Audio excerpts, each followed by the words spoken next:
6/1/2025 స్వస్తి శ్రీ చాంద్రమానం క్రోధినామ సంవత్సరం దక్షిణాయనం హేమంత ఋతువు పుష్యమాసం శుక్లపక్ష సప్తమి సోమవారం సప్తమి సాయంత్రం 6:53 వరకు నక్షత్రం ఉత్తరాభాద్ర నక్షత్రం రాత్రి 8:01 వరకు శేషవర్జ్యం ఉదయం 8:02 వరకు దుర్ముహూర్తాలు మధ్యాహ్నం 12:28 నుండి 1:12 వరకు మళ్ళీ మధ్యాహ్నం 2:40 నుండి 3:24 వరకు సూర్యోదయం 6:36 సూర్యాస్తమయం 5:35 అమృత గడియలు మధ్యాహ్నం 3:31 నుండి 5:01 వరకు రాహుకాలం ఉదయం 7:30 నుండి 9 వరకు రాహుకాలం శుభ సమయం ఉదయం 9:40 నుండి 10:15 వరకు మధ్యాహ్నం 3:40 నుండి 4:15 వరకు పరిగి తెల్లవారుజామున 3:16 గరంజి ఉదయం 7:59 వని సాయంత్రం 6:53 విష్టి తెల్లవారుజామున 5:43 దినఫలాల్లో ముందుగా ఈరోజు మేషరాశి మేషరాశి వారికి అనుకూలం పనులన్నీ పూర్తవుతాయి ప్రయాణాలు చేసే అవకాశం కలిసి వస్తుంది వృషభ రాశి సాహస కార్యాలు చేస్తారు శత్రువుల వల్ల ఇబ్బందులు ఉంటాయి అవన్నీ కూడా దాటుకు వెళ్తారు మిథున రాశి ఈరోజు అనుకూలం సమయానికి చేతికి ధనం అందే అవకాశం ధన వృత్తి వ్యాపారాల ఉద్యోగులకు అనుకూలం కర్కాటక రాశి నూతనమైన వస్త్ర లాభాలు గృహంలో శుభ లాభాలు ధన సమృద్ధి ఉంటుంది సింహరాశి ధన వ్యయము అనుకోని ప్రయాణాలు లేదా బంధువుల రాక చిన్న కుటుంబ సమస్యలు కన్యా రాశి అనారోగ్య సమస్యలు కొత్త సమస్యలు కొని తెచ్చుకొనుట కోప స్వభావం కలిగి ఉండుట తులారాశి ఈరోజు ఆదాయానికి లోటు ఉండదు ఉద్యోగస్తులకైతే ప్రమోషన్ రావడం అటువంటి వార్తలు వినే అవకాశం వృశ్చిక రాశి సంఘంలో పెద్దలను కలుసుకుంటారు గృహ నిర్మాణ ప్రయత్నాలు ఆ ఆలోచనలో కూడా కార్యరూపం దాల్చే అవకాశం ధనసుర దైవ సంబంధిత కార్యాల్లో పాల్గొనే అవకాశం ప్రయాణాలు ధనలాభం అలాగే మకర రాశి స్త్రీ సౌఖ్యం ఆనందంగా ఉంటారు రాని బాకీలు సైతం కూడా వసూలయ్యే అవకాశం కుంభరాశి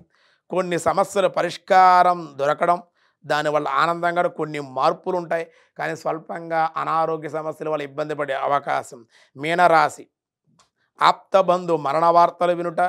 కొన్ని మార్పులకి చేర్పులకి ఉండే అవకాశం ఉంది అలాగే ఈరోజు విష్ణు సహస్రనామంలో ఏం చెబుతున్నారో చూద్దాం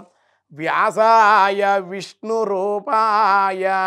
వ్యాస రూపాయ విష్ణవే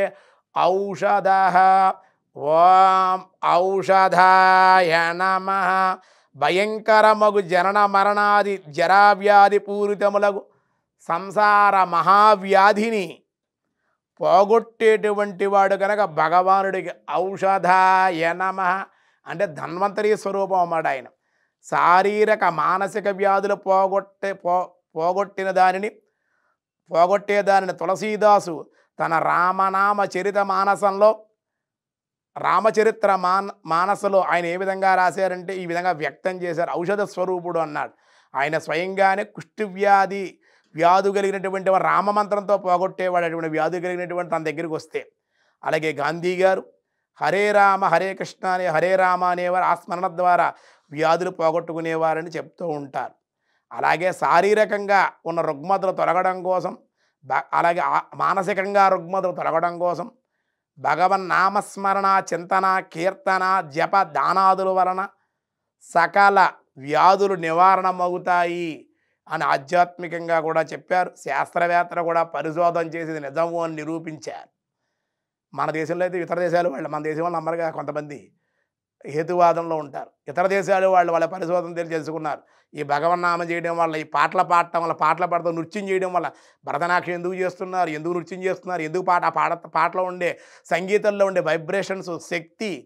అదంతా కూడా వాళ్ళు గ్రహించి ఇందులో చాలా శక్తి ఉంది గానంలో కానీ నృత్యంలో కానీ వాయిద్యాల్లో కానీ వాళ్ళు కనుక్కున్నారు మన ఋషులు ఎప్పుడో కనుక్కున్నారు అదే ప్రతి ఇంట్లో వేనుండేది పాటల సంగీత గాయకులు సాహిత్యం సంగీతం భరతనాట్యం ఇవన్నీ కూడా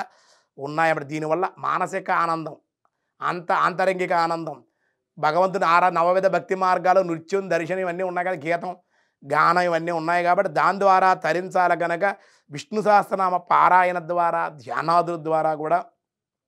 రోగాత్ ముచ్యతే రోగాత్ అంటాడన్నమాట స్వామి విష్ణుదాసనం. కాబట్టి రోగాలన్నీ పోగొట్టేటువంటి వాడు, ఆ రోగాలు పోగొట్టే ఔషధ స్వరూపుడే స్వామి కనుక ఔషధాయ నమః అనే పరమాత్మకి బిరుదన్నమాట కీర్తించారు అని చెప్పి మిగతా విషయాలు రేపు చూద్దాం. ఈరోజు స్వస్తి.